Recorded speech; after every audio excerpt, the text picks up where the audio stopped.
Malam teman-teman, selamat malam Bu. Saya akan mewawancarai UMKM di masyarakat sekitar sini. Yuk kita tanya. Kak, nanya bentar Kak, nama usahanya apa ya Kak? Belum ya Kak? Kalau pemilik atau pendirinya Kak, siapa ya? Kami sendiri. Nama Kakak siapa? Aini. Latar belakang Kak, kayak kenapa punya alasan untuk Misalnya ya kesulitan ekonomi ya pastinya ya. Nah, jadi karena ya kemarin-kemarin itu sempat ya dagang-dagang juga sih, cuman karena Berhasil, Kak? alhamdulillah insyaallah berhasilnya di sini. kalau perkembangan usahanya Kak, Sudah dari hari ke hari itu ada meningkat ada Kak? meningkat, lebih meningkat ya, lebih meningkat. Kalau kendala usaha Kak kira-kira apa ya Kak? Harga Ya, telur ya Kak? dari harga pokoknya. Kasih ya Kak, itu aja Kak. Kita Bu. Oke, tadi itu adalah penjelasan singkat saya terhadap pedagang. Ini saya akan melanjutkan penjelasan lebih detail atau jelasnya. Nama usaha tergulung pemilik suami istri yang bernama Yosep dan Ayuni. Terus latar belakang yang mereka katakan kesulitan ekonomi. Pedagang suami istri ini pernah berdagang produk lain, atau tetapi tidak begitu berhasil karena keuntungan didapatkan kurang memuaskan, atau bisa dibilang tidak memenuhi kebutuhan keluarga mereka, sehingga pedagang ini mencoba menjual telur gulung sehingga bisa mendapatkan keuntungan yang cukup untuk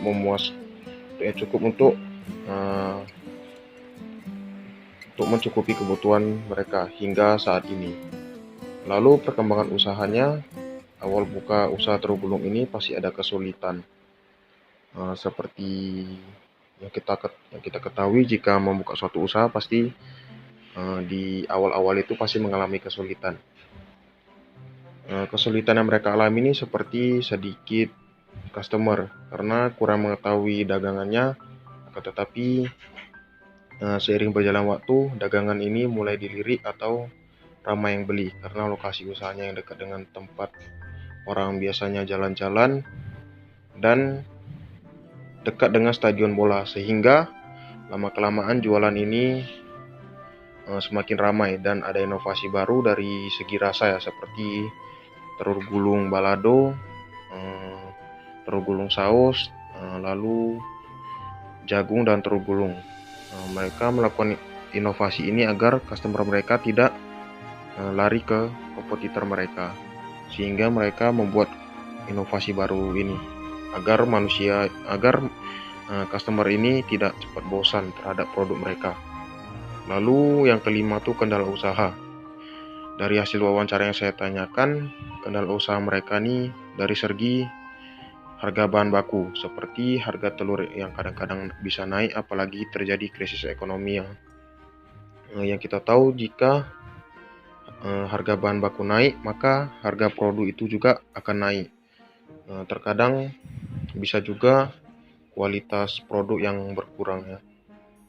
Lalu cuaca hujan yang menghambat penjualan karena semua orang tidak keluar jalan-jalan, sehingga sedikit yang ingin membeli produk mereka. Lalu kita akan membahas SWOT. Yang pertama, kekuatan UMKM ini. Yang pertama itu produk yang sangat murah atau jajanan khas Indonesia yang sangat murah sehingga membuat semua orang dapat menikmatinya, semua kalangan dapat menikmatinya. Lalu dari segi lokasi yang strategis. Kenapa saya bilang strategis? Karena di sana adalah kawasan biasanya orang pergi berjalan-jalan dan di belakangnya ada stadion bola yang dimana saat ada acara pertandingan pasti akan sangat ramai pengunjung. Lalu inovasi rasa yang banyak sehingga dapat membuat orang tidak mudah bosan.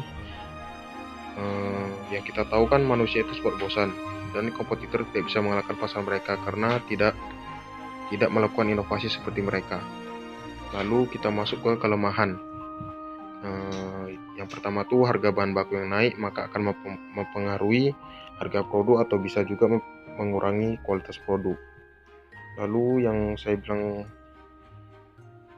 seperti kendala usaha itu cuaca hujan yang membuat semua orang tidak keluar rumah sehingga membuat daerah sana yang biasanya ramai akan orang-orang, sekarang tidak ramai karena cuaca yang sering hujan membuat orang malas keluar untuk membeli produk mereka.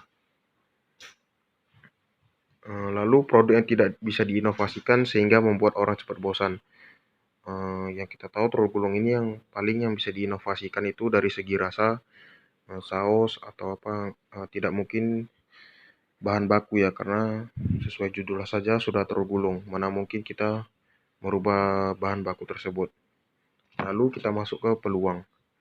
Peluangnya kemungkinan kedepannya akan terus maju karena gara-gara lokasi yang strategis dan letaknya di depan stadion bola. Maka lama-kelamaan telur gulung ini akan makin ramai dikenal banyak orang. Lalu ancaman. Kompetitor yang semakin banyak karena usaha ini mudah dibuka karena tidak memerlukan modal yang banyak untuk orang membuka usahanya. Lalu ricu di stadion bola sehingga peristiwa ini dapat menyebabkan orang takut akan membeli di sana karena sering bentrok sehingga membuat orang semakin kurang untuk berkunjung ke sana. Sekian wawancara UMKM saya. Terima kasih.